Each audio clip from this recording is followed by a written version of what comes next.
Hello बच्चों, तो कैसे हैं आप लोग। उम्मीद करता हूं आप बढ़िया होंगे। तो आज इस वीडियो के अंदर हम देखने वाले हैं मेटल एंड नॉन मेटल के असर्शन रीजन वाले क्वेश्चन। ठीक है बेटा, असर्शन रीजन के क्वेश्चन हम डिस्कस करने वाले हैं। चलिए वीडियो को शुरू करते हैं। तो सबसे पहला क्वेश्चन है कि इस तरह के सवाल कैसे पूछे जाते हैं, मतलब असर्शन रीजन के क्वेश्चन आपको एग्जाम में किस तरीके से देखने को मिलेंगे। सबसे पहले उसकी बात करते हैं। तो आपको इस तरीके से एक पैराग्राफ दिया जाएगा। क्या लिखा होगा इस पैराग्राफ में कि इन दी फॉलोइंग क्वेश्चंस, कुछ क्वेश्चंस पूछे जाएंगे आपको। उसके अंदर दो चीजें दी जाएंगी। पहला, एक स्टेटमेंट दिया जाएगा असर्शन के नाम से। ठीक है, एक असर्शन के नाम से स्टेटमेंट दिया जाएगा, is followed by a statement. इसके बाद एक और स्टेटमेंट दिया जाएगा, किसका, रीजन का, ऑफ रीजन आर।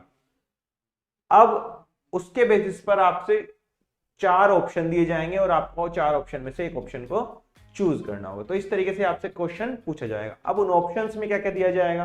उन ऑप्शंस में आपको सबसे पहला ऑप्शन दिया जाएगा कि both assertion and reason are true, यानी जो असर्शन है और रीजन है, दोनों के अंदर जो स्टेटमेंट्स लिखे हैं वो एकदम ट्रू हैं, सही हैं। और साथ ही साथ जो रीजन है, यानी जो रीजन में स्टेटमेंट लिखा है वो अच्छे से एक्सप्लेन कर पा रहा है किसको, असर्शन में जो स्टेटमेंट लिखा है उसको। यानी reason R is the correct explanation of assertion A. इस तरीके से आपके पास ए ऑप्शन में पूछा जाएगा। बी ऑप्शन में क्या होगा कि both assertion and reason are true, assertion और रीजन दोनों दोनों सही हैं, दोनों सही हैं, लेकिन जो रीजन में स्टेटमेंट लिखा है वो करेक्ट एक्सप्लेन नहीं कर पा रहा किसको, जो असर्शन में स्टेटमेंट लिखा है उसको। यानी reason is not the correct explanation of assertion A, explanation of assertion A. Clear है बात। अब ऑप्शन सी में आपको क्या दे रहा है, ऑप्शन सी में आपको दे रहा है कि असर्शन तो क्या है, ट्रू है। यानी असर्शन में जो स्टेटमेंट लिखा है वो एकदम ट्रू है, लेकिन जो रीजन में स्टेटमेंट लिखा है वो फॉल्स है। या फिर डी ऑप्शन आपसे पूछ सकता है, उसके अंदर क्या कहता है कि असर्शन जो है वो फॉल्स होगा, असर्शन जो है वो फॉल्स होगा, लेकिन जो रीजन है वो एकदम ट्रू होगा। तो इस तरीके से आपको एक क्वेश्चन दिया होगा, इसके बाद आपसे कुछ सवाल पूछे जाएंगे, उसके बेसिस पे आपको आंसर करना है कि ए ऑप्शन सही होगा, बी सही होगा, सी सही होगा या डी सही होगा। क्लियर है। चलिए सबसे पहला क्वेश्चन देखते हैं। सबसे पहला क्वेश्चन है आपके सामने, alloys are commonly used in electrical heating devices like electric iron and heater। यानी हीटर के अंदर, और जो प्रेस होती है जिससे आयरन करते हैं अपने क्लॉथ्स को, उसके अंदर यूज करी जाती है कौन, एलॉय। क्या ये स्टेटमेंट सही है, तो ये बिल्कुल सही बात है, असर्शन जो है एकदम ट्रू दिया है। ठीक है। दूसरा रीजन क्या है, resistivity of an alloy is generally higher than that of its constituent metal. यानी रेजिस्टिविटी हाई हो गई उस एलॉय की कंस्टिट्यूएंट मेटल से, but the alloy have low melting point than their constituent metals. यानी रेजिस्टिविटी हाई होने का मतलब कि रेजिस्टेंस ज्यादा फील करेगी, वो रेजिस्टेंस ज्यादा फील करेगी। अब रेजिस्टेंस यदि एलॉय ही ज्यादा फील करने लगे जिस मेटल से वो बनी है मिलके, उसके कंपैरिजन में, तो बताओ, खुद ही बताओ, तुम सोचो कि करंट का फ्लो इजी हो जाएगा मुश्किल हो जाएगा, तो मुश्किल हो जाएगा। तो ये रीजन जो है वो ट्रू नहीं है, यानी रीजन जो लिखा है स्टेटमेंट में वो फॉल्स लिखा है। यदि कहीं पर असर्शन ट्रू हो जाए और रीजन जो है वो फॉल्स हो जाए, तो क्या करेक्ट आंसर हो जाएगा, ऑप्शन सी हो जाएगा। तो आंसर क्या हो जाएगा इसका, ऑप्शन सी हो जाएगा। क्या हो जाएगा बेटा, आंसर ऑप्शन सी हो जाएगा। यानी असर्शन में जो स्टेटमेंट लिखा है वो एकदम सही है, क्लियर है, लेकिन जो रीजन में स्टेटमेंट लिखा है वो फॉल्स है। क्लियर है बेटा। चलो आगे बढ़ते हैं। अगला क्वेश्चन है हमारे पास, gas bubbles are observed when sodium carbonate is added to dilute hydrochloric acid. Sodium carbonate क्या होता है, Na2CO3। क्या होता है ये, सोडियम कार्बोनेट।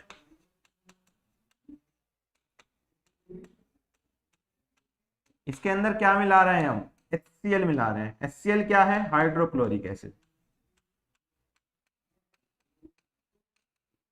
क्या बनेगा, सॉल्ट का फॉर्मेशन होगा। क्या सॉल्ट बनता है? NaCl बनेगा, और क्या बनेगा साथ में? वाटर बनेगा और CO2 बनेगा। वाटर बनेगा और CO2 का फॉर्मेशन होगा। इसका नाम होता है सोडियम क्लोराइड। इसका क्या नाम होता है? वाटर। इसका क्या नाम होता है? Carbon dioxide. ठीक है। बैलेंस करना चाहो तो यहाँ पे किससे मल्टीप्लाई कर दूं मैं? क्या 2 से मल्टीप्लाई कर दूं? हाँ, 2 से मल्टीप्लाई कर दो, और यहाँ पे भी 2 से मल्टीप्लाई कर दो, तो ये बैलेंस हो गई इक्वेशन। अब यहाँ पर CO2 बन रही है, तो इसका मतलब गैस के बबल्स बन जाएंगे। तो असर्शन क्या हो गया? ट्रू हो गया। यानी असर्शन जो है वो क्या हो जाएगा बेटा? ट्रू हो जाएगा। चलो, असर्शन ट्रू हो गया। आगे रीजन क्या है? Carbon dioxide is given of in the reaction. क्या रिएक्शन में कार्बन डाइऑक्साइड निकल रही है? हाँ, निकल रही है। तो रीजन भी क्या है? सही है। यानी रीजन भी ट्रू है, और उसके साथ साथ रीजन सही तरीके से एक्सप्लेन भी कर रहा है कि गैस का बबल बन क्यों रहा है, क्योंकि CO2 निकल रही है, इस कारण से गैस का बबल जो है वो बन रहा है। तो इसका मतलब जो रीजन है वो करेक्टली एक्सप्लेन भी कर रहा है किसको? असर्शन को। तो आंसर क्या हो जाएगा आपका? ए हो जाएगा। क्या हो जाएगा बेटा? ए आंसर जो है वो आपका करेक्ट हो जाएगा। चलिए अगले क्वेश्चन की तरफ चलते हैं। अगला क्वेश्चन ये रहा, सॉल्यूशन भी दिया है आपको कि gas bubbles are observed when sodium carbonate is added to dilute hydrochloric acid as CO2 gas is released. हमने रिएक्शन देख ली, कैसे रिएक्शन होती है। क्लियर है बेटा? चलो आगे बढ़ते हैं। अगला क्वेश्चन है हमारे सामने, platinum gold silver are used to make jewelleries. Platinum यानी PT, गोल्ड यानी AU, सिल्वर यानी AG, ये सब ज्वेलरी में बनाने में काम आते हैं। आते हैं भाई, सोने का नेकलेस, सोने का, चांदी का, और प्लेटिनम के झुमके, नेकलेस, ये सब चीजें आती है, तो ज्वेलरी में बनाने में काम आते हैं। यानी असर्शन बिल्कुल सही है। चलो आगे, रीजन क्या दे रखा है कि platinum gold silver are least reactive. बिल्कुल, रीजन भी बिल्कुल सही है। तो अच्छे से एक्सप्लेन भी कर रहा है, इस वजह से हम इसकी ज्वेलरी बना सकते हैं, क्योंकि ये बहुत कम रिएक्टिव है, प्योर फॉर्म में पाए जा सकते हैं। तो आंसर क्या हो जाएगा? ए हो जाएगा। क्या हो जाएगा बेटा? आंसर ए हो जाएगा। क्लियर है ये बात? चलिए अगले क्वेश्चन की तरफ चलते हैं। ये रहा उससे पहले इसका सॉल्यूशन कि हाईली मेलेबाइल है, लस्ट्रस है और लीस्ट रिएक्टिव है, दैट इज नोबल मेटल है, तो ये इजीली कोरोड नहीं होंगी एयर से और वाटर से, तो इनकी ज्वेलरीज बना सकते हैं। अगला question, food cans are coated with tin not with zinc. जो फूड की कैन्स होती हैं उनको कोट करते हैं किसके साथ? टिन यानी SN के साथ, जिंक के साथ नहीं करते। क्या ये बात सही है? हाँ बिल्कुल सही है। असर्शन ट्रू है।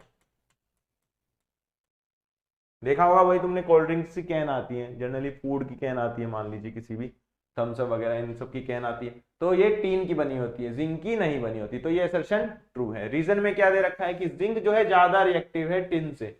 हाँ बिल्कुल सही है, जिंक ज्यादा रिएक्टिव है तभी तो उसको यूज नहीं करते, वो आपके खाने से भी रिएक्ट कर जाएगा जिंक, इसलिए उसको यूज नहीं करते। तो रीजन भी ट्रू है, और रीजन अच्छे से एक्सप्लेन भी कर पा रहा है कि हम जिंक को क्यों यूज नहीं करते और टिन को क्यों यूज करते हैं।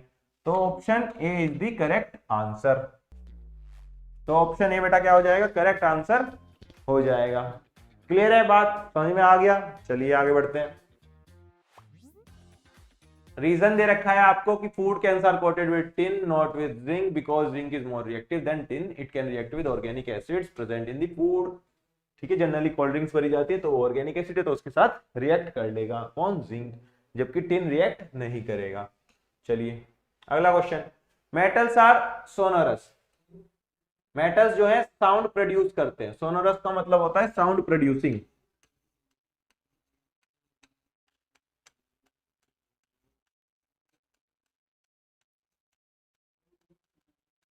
दो मेटल लो, दो थाली लो, आपस में पीटो, आवाज आएगी, तो इसका मतलब क्या है? मेटल एक साउंड प्रोड्यूसिंग मटेरियल है, यानी मेटल्स आर सोनोरस। बिल्कुल सही, यानी असर्शन जो है वो क्या हो गया? ट्रू हो गया। आगे, रीजन में क्या दिया है, they are generally brittle in the solid state but break into pieces when hammered. जब मेटल को आप हामर से पीटते हो यानी हथौड़े से पीटने लगो तो क्या होता है, वो फ्लैट हो जाता है, टूटता नहीं है। ये प्रॉपर्टी होती है नॉन मेटल की, ब्रेक हो जाना। तो जो रीजन है वो गलत है, रीजन क्या है, रॉन्ग है। रीजन रॉन्ग है तो असर्शन सही है, तो आंसर सी हो जाएगा। क्या हो जाएगा, option C is the correct answer. Clear है बेटा, चलिए आगे बढ़ते हैं। देखो क्या दिया है, metals are sonorous and hard while non metals are brittle. यानी नॉन मेटल्स जो होते हैं वो टूट जाते हैं, जैसे ग्लास है नॉन मेटल है, जमीन पे गिरोगे चकनाचूर हो जाएगा, टूट जाएगा, तो वो नॉन मेटल है, इसलिए वो ब्रिटल होते हैं। तो चलिए अगले क्वेश्चन की तरफ चलते हैं। अगले क्वेश्चन में असर्शन में क्या दिया है आपको, when a piece of copper metal is added to dilute sulphuric acid.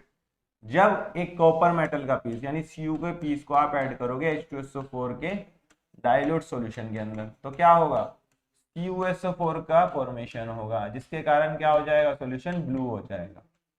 क्या हो जाएगा, ब्लू हो जाएगा। तो ये स्टेटमेंट बिल्कुल सही है, यानी असर्शन जो है वो ट्रू है। क्या हो गई असर्शन बेटा, ट्रू हो गई। क्लियर है। रीजन क्या दे रखा है, copper reacts with dilute sulphuric acid to form copper second sulphate solution, यानी Cu2 पॉजिटिव का सॉल्यूशन बन गया है यहाँ पे। ये भी बात सही है, यानी रीजन जो है वो भी क्या है, ट्रू है। और रीजन ही एक्सप्लेन कर रहा है कि CuSO4 बन रहा है, यानी कॉपर सेकंड सल्फेट का सॉल्यूशन का फॉर्मेशन हो रहा है, इस वजह से जो सॉल्यूशन है वो ब्लू कलर का हो जा रहा है। तो बिल्कुल बात सही है, इसका मतलब रीजन भी सही है, असर्शन भी सही, और रीजन अच्छे से एक्सप्लेन कर पा रहा है असर्शन को। तो आंसर क्या हो जाएगा, ऑप्शन ए हो जाएगा। Option A is the answer. ठीक है बेटा, ऑप्शन ए करेक्ट आंसर हो जाएगा। चलिए अगले क्वेश्चन की तरफ चलते हैं। यहाँ पे आपको सॉल्यूशन भी दिया है, when a piece of copper metal is added to dilute sulphuric acid the solution turns blue, it is because copper react with dilute sulphuric acid to form blue copper sulphate solution. Reaction हमने बता दी आपको क्या होती है। ठीक है बेटा, चलो अगले क्वेश्चन की तरफ चलते हैं। अगला क्वेश्चन ये रहा हमारे सामने, असर्शन में a mineral is called ore. A mineral is called ore, कोई मिनरल है उसे ओर कहते हैं, जब metal is extracted from it conveniently and economically. कोई मिनरल होगा उसको हम ओर कह देंगे जब उससे हम मेटल को प्राप्त कर सकें। कैसे, कन्वीनियंटली, आसानी से प्राप्त कर सके, और इकोनॉमिकली मतलब बहुत आसानी से प्राप्त हो जाए और कम पैसों में प्राप्त हो जाए, उसे क्या कहेंगे, और कहेंगे। तो असर्शन क्या हो गया, ट्रू हो गया, बिल्कुल सही है। रीजन में क्या लिखता है, ऑल ओर आर मिनरल्स, जितने भी ओर हैं वो सब क्या है, मिनरल है। ये बात सही है, क्योंकि और जो है वो स्पेशल टाइप के मिनरल ही तो हैं जिससे हम मेटल को इजीली एक्सट्रैक्ट कर पाए। ठीक है, तो सारे के सारे और मिनरल हो गए, लेकिन जितने के जितने मिनरल हैं वो सब के सब तो और नहीं होते। तो रीजन भी सही है, जो रीजन दिया है वो भी ट्रू दिया है। अब क्या इस रीजन की वजह से वो और है, नहीं। अब सारे के सारे और मिनरल हो गए, उसके कारण हम थोड़े कह देंगे कि और से इजीली प्राप्त कर सकते हैं। तो रीजन को एक्सप्लेन नहीं कर पा रहा है, नहीं कर पा रहा है, तो आंसर बी हो जाएगा। आंसर क्या हो जाएगा बेटा, B is the correct option हो जाएगा। चलिए, minerals are naturally occurring chemical substance in the earth crust obtained by mining. यानी माइनिंग यानी एक तरीके से जो माइंस में से निकालना होता है ना, यानी उस तरीके से उसको मतलब किसी को खोद के मटेरियल निकालना, मिनरल निकालना कहीं से, उसको माइनिंग कहते हैं। But a mineral is called an ore only when the metal can be extracted from it conveniently and economically. यानी बहुत आसानी से और कम पैसों में आप मेटल को प्राप्त कर पाओ किसी पर्टिकुलर टाइप के मिनरल से, उसे हम और कह देते हैं उस पर्टिकुलर मेटल का। Thus ore are minerals but ore minerals are not ores। Clear है बेटा, चलिए अगले क्वेश्चन की तरफ चलते हैं।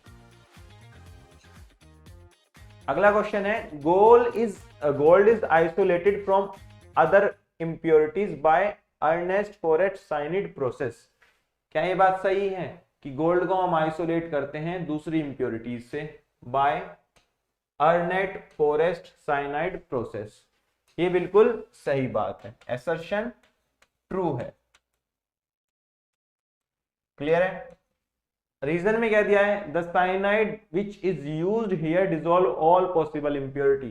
जो साइनाइड होगा यहाँ पर वो सारी की सारी इंप्योरिटीज को डिसॉल्व कर लेगा। ये बात सही नहीं है, तो रीजन जो है वो फॉल्स है। यदि असर्शन ट्रू है और रीजन फॉल्स है तो आंसर सी हो जाएगा। क्या हो जाएगा बेटा? सी इज द करेक्ट आंसर। चलिए, क्यों? क्योंकि साइनाइड जो है वो डिसॉल्व कर लेता है गोल्ड को बाय फॉर्मिंग अ कॉम्प्लेक्स, एक कॉम्प्लेक्स बना लेता है। ठीक है, ये कॉम्प्लेक्स बन जाता है जर्नली, इस वजह से जो है वो साइनाइड को डिसॉल्व कर लेता है गोल्ड को।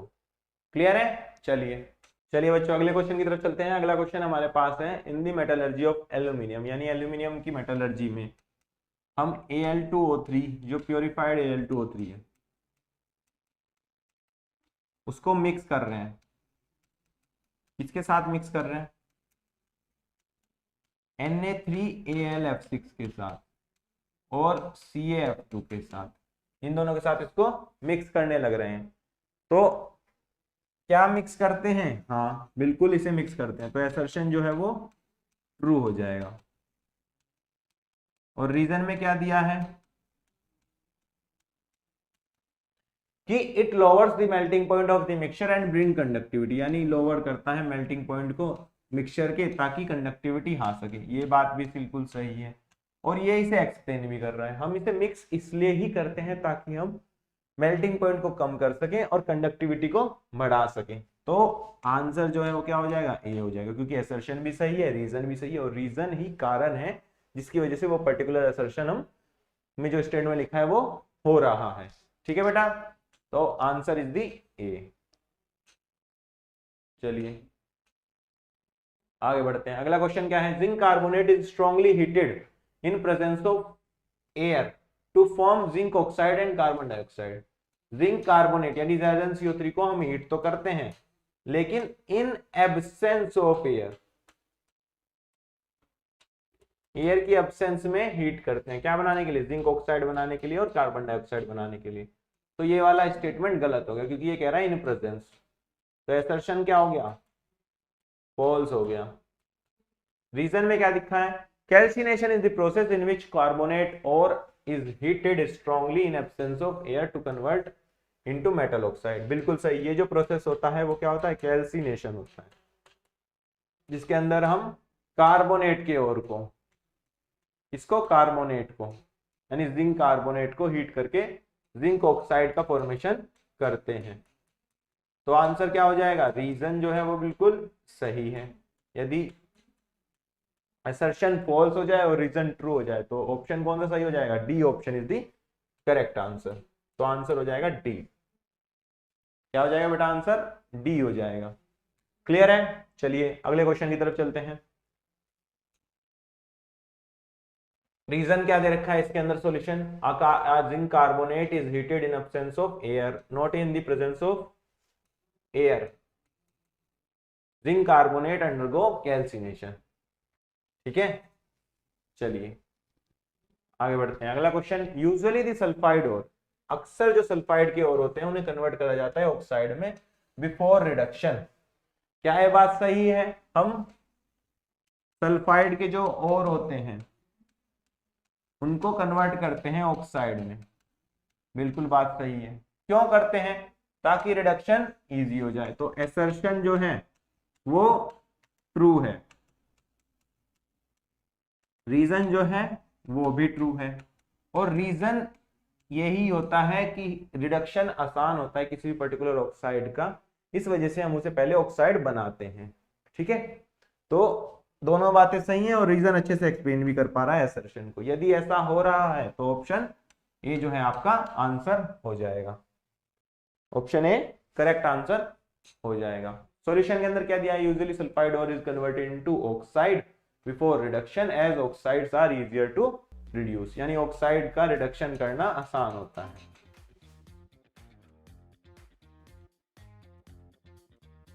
Is easier. ठीक है बेटा, तो बेटा आपने असर्शन रीजन के क्वेश्चन अच्छे से देख लिए होंगे कि मेटल नॉन मेटल में कैसे असर्शन रीजन के क्वेश्चन को अटेम्प्ट करना है। ठीक है बेटा, तो चलिए मिलते हैं अगली वीडियो में, तब तक के लिए अपना ध्यान रखें और अच्छे से पढ़ते रहें।